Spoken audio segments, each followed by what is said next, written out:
안녕하십니까, 레필입니다. 11월 15일 두산 에너빌리티 보도록 하겠습니다. 두산 에너빌리티 보겠습니다. 50원 상승해서 16,950원으로 마무리했고요. 0.3% 상승했습니다. 자, 오늘도 이제 상승으로 시작했다가 왔다 갔다 하면서 좀 오늘은 큰 변화는 없었습니다. 그래서 그래도 오늘도 상승을 하면서 계속 상승세를 이어가는 모습이었고요. 시간의 거래는 17,000원으로 또 50원 정도 상승을 하였습니다. 그러나 이제 거래량 자체는 크게 없이 진행이 되었고요. 오늘 일 거래량도 많이 감소를 했습니다. 460만 주로 어제 1100만 주 대비해서는 거래량이 좀 많이 줄어들었고요. 점진적으로 이제 거래량이 좀 증가하는 모습으로 가면 좋을 것 같은데요. 아직까지는 그런 거래량이 나오지 않고 있습니다. 그래서 자, 내일 정도 해서 이번 주에 다시 한번 1000만 주 이상의 거래량이 터져주면서 이 종목 자체가 주가 자체가 이제 밀어지는지 그런 것들을 좀 살펴보면 좋을 것 같습니다. 그래서 일별 차트를 보면은 여전히 비슷합니다. 그래서 17,000원을 지금 쉽사리 이제 진입을 하지 못한 채로 계속 좀 눌러지는 그런 모습인데요. 그래도 계속 꾸준히 5일선을 타고 주가가 올라가고 있습니다. 그래서 상당히 지금 강하게 주가가 반등을 하고 있고요. 5일선과 지금 60일선이 골든 크로스를 이루는 지점이 내일 생길 것 같습니다. 그리고 이제 본격적으로 음운구름으로 이제 진입을 하였고요. 음운구름이 얇은 구간 쪽으로 지금 주가가 올라가고 있습니다. 그래서 아직까지 우리가 기다리는 21선과 61선의 그런 골든 크로스가 나오려면 시간이 필요하겠지만 여기서 언제든지 지금 주가가 치고 나가더라도 이상하지 않은 그런 구간입니다. 그래서 이렇게 뭐 갑작스럽게 주가가 이제 치고 나갈 가능성도 충분히 있습니다. 그래서 거래량이 언제 좀 붙어주는지가 좀 중요할 것 같고요. 이미 이제 두산 에너빌리티에 대한 그런 상승 이유는 충분합니다. 그 소스에 대한 상승 소스가 상당히 많았는데요. 그럼 이제 진작에 이제 주가가 좀 올라갔어야 하는데 지금은 이제 상당히 이제 많이 내린 구간에서 다시 반등을 하기 시작했습니다. 아무래도 증시에 대한 영향이 있었던 것 같고요. 그런 증시의 하락에 따라서 같이 떨어진 것 같습니다. 그리고 이런 주가라는 것은 결국에는 이제 수급이 붙어줘야 되거든요. 수급과 그런 흐름이 있어야 됩니다. 그래서 소스가 이제 좋긴 하지만 당장 올라가지 않을 수가 있는 것이 어느 정도의 그런 투자자, 매수 세력이 좀 붙어줘야 되는 그런 움직임인데요. 그게 이제 최근에 다시 한번 좀 살아나기 시작했다는 겁니다. 그래서 이 거래량이 터지고부터는 지금 확실히 이제 매수세가 좀 붙어서 아직까지도 유지가 되고 있다는 것이 보여지고 있고요. 결국에는 이제 우리가 지켜봐오던 그런 박스권까지 거의 주가를 회복한 상황입니다. 그래서 추후에 이제 어떤 식으로 진행할지 모르겠지만 좀 더 거래량이 붙어주면서 위로 쭉 뻗어나가서 이제는 이런 음운구름을 돌파해준다면 상당히 이제 긍정적인 방향이 진행될 것 같습니다. 자, 일단은 이제 저점 대비해서 상당히 좀 쉬지 않고 주가가 올라오긴 했습니다. 그래서 12,900원 정도, 12,000 중반에서 지금 이제 17,000원 가까이까지 올랐기 때문에 사실상 한 30% 이상 지금 주가가 단기간에 반등을 한 상황입니다.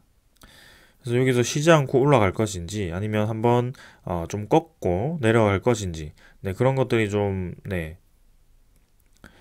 어떻게 될지는 뭐 정확하게 우리가 방향을 파악하기는 어렵지만 결국에는 이번에 치고 나갈 거라면 한 번에 치고 나가는 것이 좀 좋아 보이긴 합니다. 그래서 21선과 61선의 그런 골든 크로스가 만들어지면서 좀 이제 이상적인 방향으로 올라가는 것으로 좀 가면 좋을 것 같습니다.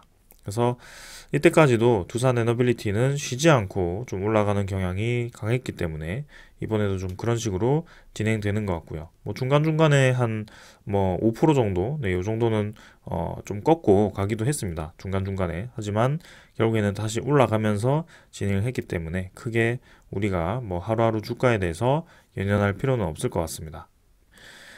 자, 그래서 이번 주 이 주가의 흐름을 좀 더 지켜보도록 하겠습니다. 그 다음에 이제 뭐 주봉, 월봉은 모두 다 회복이 되고 있고요. 지금 상당 부분 저점 대비해서 많이 올라왔기 때문에 조금 더 시간을 두고 지켜보겠습니다. 투자 수급 보겠습니다. 오늘 이제 기관 투자자와 외국인 투자자 오늘도 양매도가 나왔고요. 크게 많진 않았습니다. 기관 투자자 16,000주 매도했고 외국인 투자자는 83,000주 매도했습니다. 그 중에 이제 금융 투자와 보험, 그 다음에 연기금 투자자는 매수를 했고요. 투시는 뭐 계속 매도를 하고 있습니다. 그러나 이제 연기금 투자자가 확실히 이제 매도보다는 좀 이제 매수를 조금 하는 모습이고요. 3일 정도이지만 네, 크게 많이 매수는 하지 않았지만 그동안 많이 매도하던 그런 움직임 자체가 좀 많이 네, 전환되는 모습입니다. 그래서 수급에 대한 그런 추세가 좀 바뀌고 있다라는 것이 보이기 시작했고요. 투신 같은 경우는 아직은 네, 매수 매도 뭐 크게 지금 매도로 많이 잡고 있지만 중간에 이제 매수했던 거에 대해서 또다시 매도로 접근이 되고 있어서 일단 요거는 더 봐야 될 것 같습니다. 그다음 외국인 투자자는 이제 공매도를 좀 자주 이용하고 있기 때문에 그 공매도에 대해서 어떤 식으로 좀 풀어 나갈 것인지 네, 그런 것들도 좀 천천히 한번 보겠습니다. 오늘은 뭐 크게 매수 매도가 없었기 때문에 네, 수급 자체는 크게 중요한 수급은 없었던 것 같습니다. 자, 그 다음에 이제 원전 관련 종목들이고요. 원전 관련 종목들도 지금 최근에 확실히 이제 뭐 좋은 소식도 있고 해서 네, 조금은 상승하는 방향으로 가고 있지만 그 중에서는 확실히 지금 두산 에너빌리티가 좀 강한 움직임을 보이고 있습니다. 네, 실제로 이제 두산 에너빌리티뿐만이 아니고 주 두산, 그다음에 두산 퓨얼셀, 그다음에 두산 밥캣, 그다음에 두산 테스나 네, 요런 이제 상장사들이 지금 상당히 주가가 좀 강하게 올라가는 모습인데요. 실제로 이제 보시면은 네, 두산 퓨얼셀 같은 경우도 지금 저점 대비해서 네, 24,000원에서 지금 36,000원까지 네, 아주 빠르게 회복을 했습니다. 최근에 이제 수소 관련법 때문에 좀 반등을 했고요. 두산 밥켓 같은 경우도 지금 27,000원대에서 37,000원까지 네, 지금 쉬지 않고 좀 올라가고 있습니다. 두산 버켓은 이제 워낙 주가가 쌌습니다. 아무래도 올해 영업이익이 1조가 예상되는 만큼 지금 두산 에너빌리티에 대한 연결 영업이익의 거의 대부분을 차지하고 있죠. 그래서 상당히 이제 강한 네, 종목입니다. 그래서 두산그룹의 거의 현금 흐름을 거의 대부분 차지하고 있다라고 봐도 될 정도로 상당히 이제 캐시카우고요. 네, 두산밥켓이 이제 그 북미 시장에서 잘 나가고 있는 와중에도 달러까지 올라가면서 상당히 좀 강하게 올라가고 있습니다. 그래서 두산 에너빌리티 입장에서는 이런 두산 밥켓에 그런 파생 상품 PRS 거래가 있기 때문에 그런 것들을 본다면 지금 주가가 올라가는 것이 상당히 이제 두산 에너빌리티 입장에서는 좋습니다. 네, 그래서 그 PRS 계약을 이제 연장을 하긴 했습니다만 그 평단가가 이제 얼마인지 확인을 해야겠지만 지금 확실히 두산 밥켓이 강하게 좀 반등을 해주면서 좀 앞으로도 추후에 계속 강한 움직임을 보일 가능성이 커 보입니다. 그래서 그런 입장에서 본다면 두산 에너빌리티도 상당히 이제 긍정적으로 작용할 수 있죠. 그리고 주 두산도 마찬가지입니다. 지금 뭐 왔다 갔다 하고 있지만 결국에는 두산 로보틱스에 대한 흐름을 타고 먼저 시작했거든요. 주 두산은요. 그래서 차곡차곡 이제 고점을 찍으면서 올라가면서 저점을 계속 높이고 있습니다. 그래서 이런 추세 자체가 상당히 좀 긍정적으로 보이고요. 조만간 이제 10만 원 이상까지도 돌파할 것으로 좀 예상이 됩니다. 그래서 전체적으로 지금 그룹 전체가 좀 주가가 강하게 움직이는 모습이 보여지고 있고요. 네. 그룹 전체가 좀 이제 평가를 좋게 받는 것 같습니다. 두산 테스나도 마찬가지입니다. 저점 대비해서 지금 34,000원까지 저점이 이제 2만원대였습니다. 19,000원 정도? 네, 2만원 정도네요. 그래서 지금 상당히 강하게 올라가고 있는 모습입니다. 그래서 두산 테스나 같은 경우도 최근에 이제 두산이 매입을 하면서 네, 여기에 대한 그런 매입 금액이죠. 네, 그런 것들을 확보하기 위해서 아무래도 두산 에너빌리티에 대한 지분을 어느 정도 정리한 것이 아닌가, 네, 그런 생각도 좀 있었고요. 네, 그래서 이런 좋지 않은 상황을 예상해서 현금 확보 차원에서 두산 에너빌리티에 대한 그런 블록딜을 했을 것이다. 뭐 그런 예상도 있습니다. 근데 결국에는 지금 이제 두산 테스나에 대한 이런 주주 가치가 다시 한번 살아나면서 그리고 이 명목이 상당히 좋습니다. 두산 테스나라는 것이 이제 반도체 관련 그런 검사 기업인데요. 최근에는 이제 그런 품질 좋은 반도체를 생산하기 위해서는 그 검사가 굉장히 중요하게 되었습니다. 그래서 그런 디펙트라고 하죠. 결함을 찾아내는 그 검사가 상당히 중요한데요. 여기 이제 앞으로의 핵심이 될 수도 있습니다. 반도체 생산에 있어서요.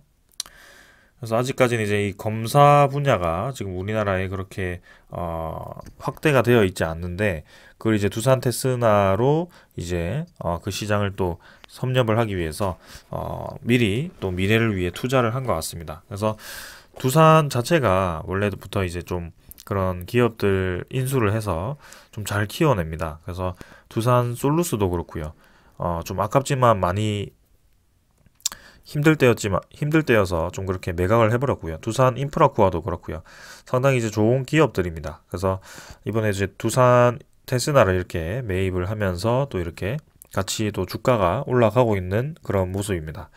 자, 그런 면에서 본다면 지금 이제 증시도 증시이지만 그룹 전체가 좀 잘 나가고 있는 그런 모습이 보여지고 있고요. 아무래도 건설 관련해서 그런 붐이 일어나다 보니까 그 건설 중장비와 그다음에 건설 플랜트와 그다음에 뭐 그런 건설 관련된 종목들이 좀 힘을 많이 받고 있습니다.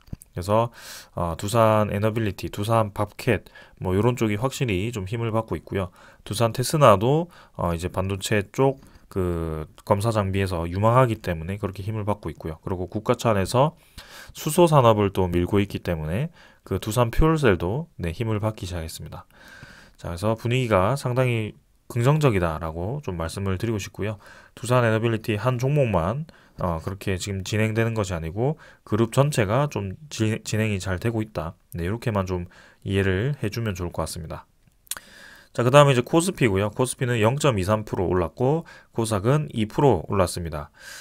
자, 어제 이어서 오늘도 뭐 크게 움직임은 없었습니다. 근데 이제 확실히 저점을 찍고 좀 급등한 거에 대비해서는 조정 아닌 조정이죠. 그래서 크게 내리지 않습니다. 보통 이제 피크를 찍고 좀 빠르게 내려가는 경향도 있는데요. 이때처럼요. 근데 그런 경향이 없이 지금은 2480선, 네, 2400 후반 정도에서 지금 지수가 자리를 좀 잡고 있거든요. 그래서 지금 21선과 61선의 골든 크로스가 또 나오기 시작했고요. 결국에는 121선, 우리가 코스피가 지금 장기적으로 넘지 못하던 그 이평선을 넘었다라는 게 좀 의미가 있는 것 같고요. 여기서 자리를 잡고 추가적으로 더 반등을 할 수도 있다. 네, 이런 시그널도 좀 보여집니다. 그래서 여기서 어디까지 반등할지는 사실 알지 못합니다. 정확하게 파악하기는 어렵고요. 굳이 따져본다면 요런 이제 저항선을 뚫고 이제 요런 저항 지지 라인이었죠. 오랫동안 뚫지 못했던 그런 지지 라인을 그 정도, 네, 2600 중반 정도, 네, 그 정도가 아닐까. 그래서 뭐 전고점 이런 부분이기 때문에 그렇게 이제 기술적으로는 볼 수 있습니다만, 사실 이 차트 분석이라는 것이 참고용으로만 사용을 해야지 절대적으로 분석이 좀 불가합니다. 네, 그래서 그 정도 예상을 하고 있고요. 여기서 이제 들이받고 이제 내려갔을 때 어느 정도 이제 증시가 횡보하는 구간이 필요하다라고 계속 말씀을 드리고 있습니다. 그래서 그때까지는 우리도 네, 이 상승세를 좀 즐기면 될 것 같습니다. 자, 기관 투자자, 외국인 투자자 오늘은 좀 매도를 했고요. 네, 외국인 투자자가 그동안 계속 코스피에서 매수를 좀 하고 있습니다. 그래서 이 매수세가 언제 끝나는지도 좀 이제 지켜볼 필요가 있을 것 같고요. 네, 꾸준히 지금 저가 매수가 들어오면서 지수를 좀 끌어올려 주고 있습니다. 코스닥도 지금 이제 좀 올라가고 있습니다. 코스피는 크게 오르지 못했지만 코스닥이 지금 뒤늦게 올라가기 시작했고요. 사실상 이제 코스피로 따진다면 코스닥은 벌써 800포인트로 갔어야 됐습니다. 근데 아직까지도 반등을 하지 못했던 그런 지수였는데, 지금 이제 5일선과 60일선이 만나는 그 지점에서 좀 강하게 네, 윗꼬리 없이 밀어붙이면서 추가적인 반등이 좀 예상이 되는 상황입니다. 네, 그래서 코스닥 지수도 이제 본격적으로 반등을 하기 시작했다는 점, 네, 지켜볼 필요가 있겠습니다. 자, 수급은 이제 외국인 투자자, 오늘은 코스닥에 좀 더 들어왔고요. 코스닥 전체적으로 좀 보았을 때 최근에 이제 외국인 투자자의 매수세가 좀 들어오고 있는 것 같습니다. 기관 투자자는 아직까지 모르겠지만 확실히 외국인 투자자가 코스닥도 지금 매수를 하고 있다는 점, 네, 긍정적으로 좀 보입니다. 자, 그 다음에 이제 환율이고요. 환율은 이제 1313원입니다. 어제 이제 꼬리를 달고 1330원대까지 반등을 했었는데 그대로 오늘 또 밀어붙이면서 네, 아래 꼬리 메우는 그런 환율이 또 나왔습니다. 그래서 지금 결국에는 저점 갱신을 해버렸죠. 종가 기준으로 저점 갱신을 해버렸고요. 1300원, 10원, 1310원대로 진입을 하면서 환율이 굉장히 빠르게 좀 떨어지고 있는 상황입니다. 그래서 분명히 급락세이긴 하지만 그대로 쭉 밀릴 것 같진 않고요. 어느 정도 적정선에서 좀 이제 양봉이 나오면서 고점 부근에서 어느 정도 자리를 잡는 그런 모습이 나올 가능성이 큽니다. 근데 확실히 1450원대와 지금 1310원대는 많이 느낌이 다릅니다. 그래서 그런 입장에서 본다면 확실히 우리나라 증시에 대한 그런 분위기가 괜찮아지고 있다. 글로벌 전체적으로 좀 괜찮아지고 있다. 이렇게 좀 보여집니다. 그 다음에 이제 이 미국 증시 선물 지수는 반등을 좀 하고 있고요. 그 다음에 유럽 증시도 같이 좀 반등을 하고 있습니다. 그래서 최근에 이제 소비자 물가 지표가 좀 긍정적으로 나면서 금리 인상에 대한 그런 폭이 좀 줄어들 수도 있다. 금리 인상에 대한 마무리는 아니겠지만 폭이 줄어들 수도 있다라는 그런 기대감만으로도 이렇게 긍정적으로 작용하고 있고요. 그 다음에 우크라이나와 이제 러시아의 전쟁, 그죠? 언제까지 이제 이어질 수가 없다. 그런 의견들이 나오기 시작했습니다. 그래서 그 전쟁에 대한 종전 얘기가 이제 나오기 시작했고요. 그 종전에 대한 기대감만으로도 증시는 움직일 수 있습니다. 그래서 그 두 국가의 이해관계에 따라서 좀 이제 종전이 될 수도 있고 안 될 수도 있겠지만 결국에는 이제는 전쟁이 이미 일어났기 때문에 전쟁이 종료되는 쪽으로 기대를 할 수 있는 그런 시기이다. 그래서 이제 증시가 더 떨어지기보다는 그런 개선되는 상황에 대해서 기대감을 반영할 수 있는 그런 상황이 만들어졌다라고 좀 말씀을 드리고 싶고요. 그다음에 뭐 우리가 걱정하던 그런 코로나에 대한 대유행은 이제 얼추 좀 잡히는 것 같습니다. 그래서 코로나에 대한 치명률이 많이 떨어졌기 때문에 그런 국가, 글로벌 전체가 좀 마비될 만큼의 그런 대유행은 이제는 좀 끝나지 않았을까. 그래서 뭐 완전히 새로운 변이가 나온다면 좀 위험할 수 있겠지만 아직까지는 그런 움직임은 보이지는 않고 있습니다. 그리고 우리가 좀 주목해야 되는 것이 이제 미국과 대만, 대만에 대한 흐름인데요. 미국과 대만이 아니고 미국과 중국이죠. 미국과 중국이 대만을 두고 싸우는 그런 신경전을 좀 지켜봐야 됩니다. 근데 이번에 이제 회담을 했다고 했지만 그게 뭔가 성과가 있는 건 아닌 것 같아요. 그래서 서로 이제 그런 견제를 하고 대만에 대한 입장을 확실히 밝히는 뭐 그런 자리였다라고 좀 보여지는데요. 그 움직임이 그래도 직접적인 양국의 그런 충돌은 좀 피하고자 하는 것 같습니다. 그래서 미국과 중국에 대한 대립구도 아직까지는 이 글로벌 증시에 영향을 미칠 만큼 크게 심각하게 진행되고 있지는 않다. 이렇게 좀 말씀을 드리겠습니다. 그 다음에 이제 뭐 코인 사태 이 정도이겠죠. 그래서 지금 이제 금리 인상에 대해서 서서히 그런 자금들이 꼬이기 시작했습니다. 그래서 그런 상환이 되지 않는 대규모 상환이 되지 않는 그런 상황이 좀 만들어지고 있는데 그 코인 사태가 이제 이 말이 코인이지 사실 부동산이 될 수도 있고요. 지금 이제 뭐 주식이 될 수도 있습니다. 그래서 서서히 드러나는 이제 그런 자금줄에 대한 위험성을 조금은 우리도 대비를 해야 될 것 같고요.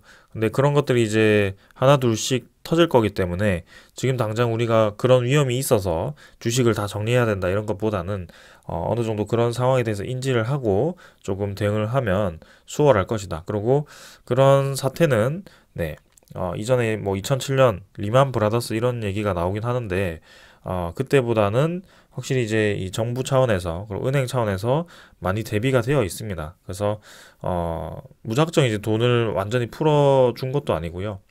어느 정도 규제를 하면서 지금 대응을 하고 있기 때문에 그때까지 완전히 은행이 망해버릴 때까지 상황이 악화될 것 같지는 않습니다. 그래서 일단 상황을 더 지켜보자. 요 정도로 좀 말씀을 드리겠습니다. 그래서 1번, 2번, 뭐 3번 정도는 긍정적인 영향이고요. 4번과 5번은 좀 잠재적인 위험 요인이다. 뭐 그 정도로만 이해하시면 될 것 같습니다. 그 다음 이제 외환이고요. 외환 시장은 뭐 1310원이네요. 지금은 또. 그래서 쭉쭉 떨어지고 있습니다. 그래서 고점을 찍고 계속 내려가다 보니까 우리나라 증시에는 당연히 긍정적인 방향으로 갈 것 같고요. 채권 시장도 마찬가지겠죠. 환율이 쭉쭉 떨어지니까 채권 시장도 같이 지금 떨어지고 있습니다. 채권 금리죠. 그래서 채권 수익률이 이제 고점을 찍고 떨어지는 방향으로 가고 있고요. 여기서 이제 얼마나 떨어질지는 더 봐야 됩니다. 네, 그래서 채권 금리가 계속 떨어지면은 결국에는 채권 수익률보다 배당 수익률이 주식 배당 수익률이 높아지는 그런 시기가 왔을 때는 주식 시장으로의 그런 쏠림이 다시 이루어질 수 있다. 네, 이 정도로 이해를 하시면 될 것 같습니다. 그래서 지금은 전체적인 시장이 안정화되고 있고 좀 긍정적인 방향으로 확실히 진행이 되고 있다라는 점. 그래서 더 이상 이제 나올 수 있는 그런 악재가 크게 많이 없다라는 점이죠. 그래서 미중 전쟁도 원래 있던 거였고요. 그다음에 이제 하나 걱정된다면 아까 그런 코인 사태와 같은 그런 대규모 부도 그런 것들이 좀 이제 글로벌 경제에 어떻게 영향을 미칠지 네, 그런 것들은 좀 봐야 될 것 같습니다. 근데 지금 당장은 확실히 개선되는 분위기이다. 이렇게 좀 말씀을 드리겠습니다. 자, 그 다음에 이제 증시 얘기도 끝났고요. 네, 두산에너빌리티 국매도 잔고로 돌아와서 좀 보도록 하겠습니다.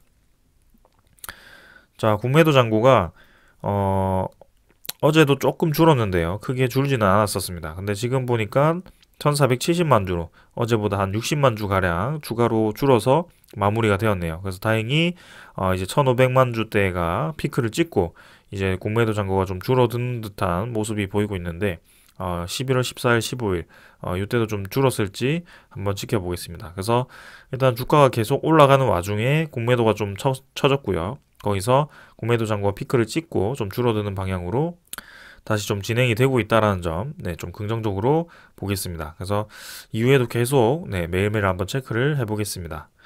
자, 그 다음에 이제 두산 에너빌리티 대차 잔고고요.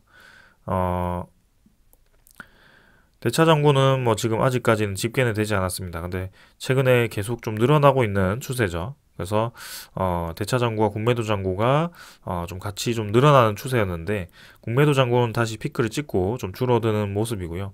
아직 뭐 대차 잔고는 큰 움직임은 없었던 것 같습니다. 네, 그래서 내일 네, 다시 한번 보도록 하겠습니다. 네, 거의 뭐 3,200만 주 유사하게 진행되었을 것 같고요. 그다음에 외국인 추적 물량 53,000주에서 외국인 당입 물량 83,000주 거의 유사하게 진행되었고 보율은 11.3%입니다. 그래서 외국인 투자자도 오늘 뭐 크게 네, 지분 변화 없이 마무리한 것 같습니다. 자, 그래서 오늘 요 정도로 다 이제 살펴보았고요. 두산 에너빌리티 소식들 좀 전해드리도록 하겠습니다. 자, 오늘 뭐 특별한 소식이 없어서 이제 이틀 뒤에 사우디 왕세자가 이제 방문을 하기 때문에 거기에 대한 얘기를 좀 하려고 합니다. 그래서 사우디 왕세자가 이제 방문을 하면서 이제 우리나라의 그런 재계 총수들과 간담회를 한다라고 하는데요. 아무래도 이번에 사우디 왕세자가 방문하는 이유가 굉장히 뚜렷합니다. 네, 그래서 목적이 분명히 있기 때문에 그 목적에 대한 결과가 당연히 나올 거라고 좀 기대를 하고 있습니다. 그래서 그 목적은 당연히 네옴시티와 그런 추후에 그런 사우디와의 그런 건설 협력, 뭐 에너지 분야 협력, 네, 이런 것들이겠죠.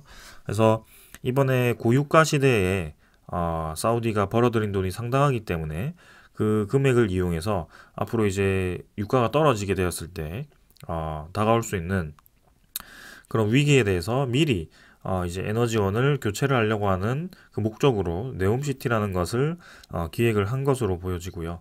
그래서 사우디가 이제 네옴시티에 관련된 그런 건설, 그 다음에 플랜트 관련해서 발주를 진행할 가능성이 굉장히 큽니다. 그래서 우리나라 기업들, 대표적인 기업들이 다 이제 이렇게 사우디 왕세자와 오후에 이렇게 서울 시내에서 간담회를 가진다라고 하는데요. 자, 거기서 이제 어떤 얘기가 오갈지 곧 네, 발표가 될 것 같습니다. 자, 그래서 네옴시티에 공을 많이 들인 만큼 좀 좋은 결과가 있기를 기다리면서 지켜보겠습니다. 그 다음에 우리가 이제 두산 에너빌리티와 직접적으로 관련되어 있는 것은 발전 플랜트도 있겠지만 이 원전 2기입니다. 그래서 사우디가 추진 중인 원전 2기 건설 사업을 놓고 지금 우리나라와 러시아가 경쟁 중이라고 합니다. 근데 빈살만 왕세자가 이번에 방한을 하였을 때 이번 원전 수주전이 또 우리나라로 굉장히 이제 유리하게 진행되지 않을까라는 그런 기대감도 확실히 있습니다. 그래서 그건 이제 17일, 네, 목요일인가요? 목요일에 이제 결정이 된다라고 하니까 한번 지켜보도록 하겠습니다.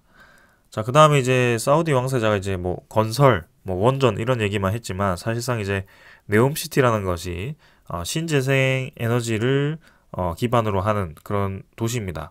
그래서 그 관련해서 태양광과 그 다음에 풍력이죠.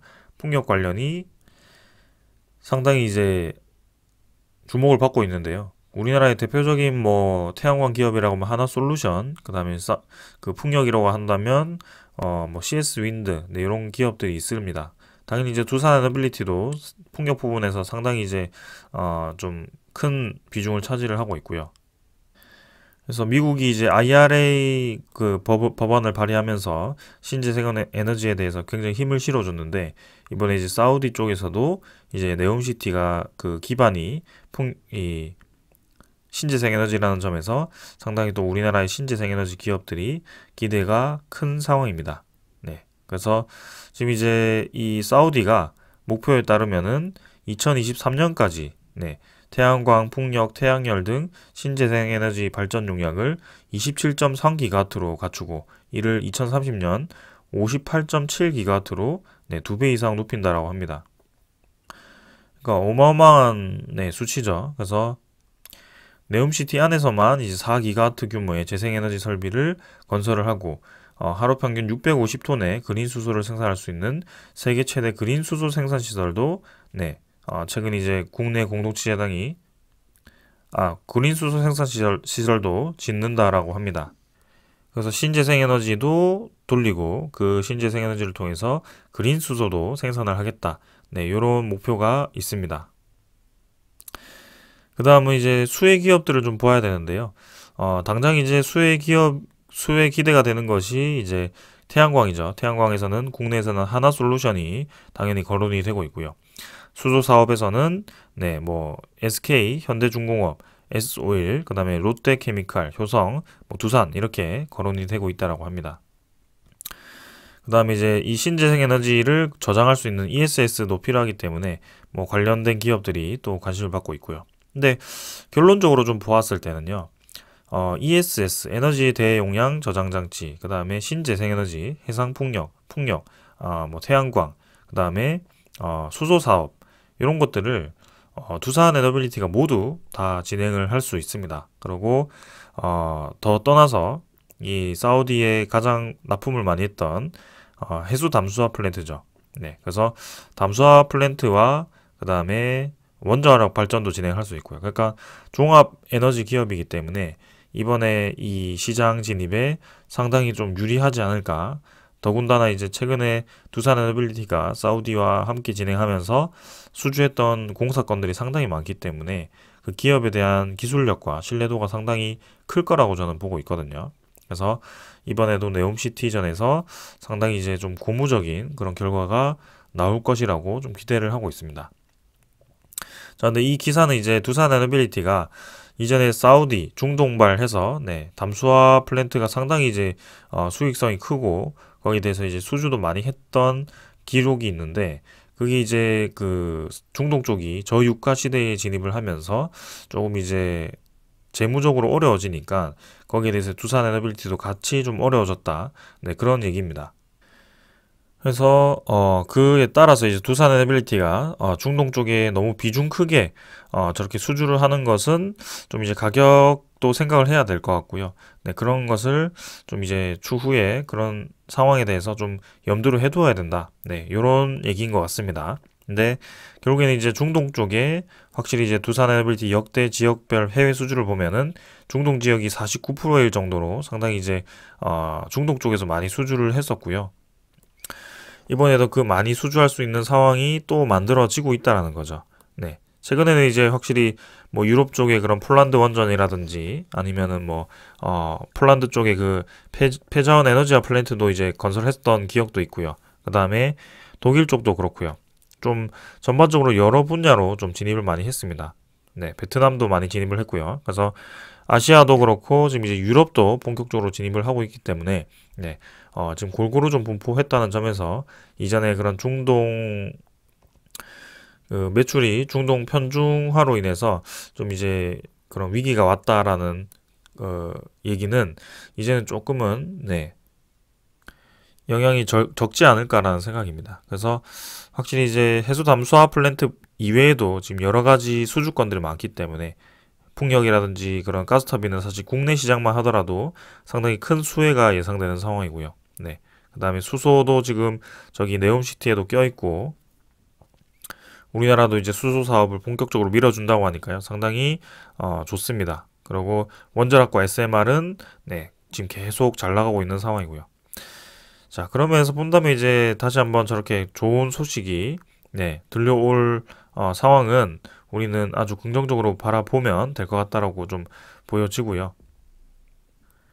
최근에 이제 자푸라 열병합 발전소 슈아이바 3 인디펜던트 워터 프로젝트 이 해수 담수화 플랜트죠.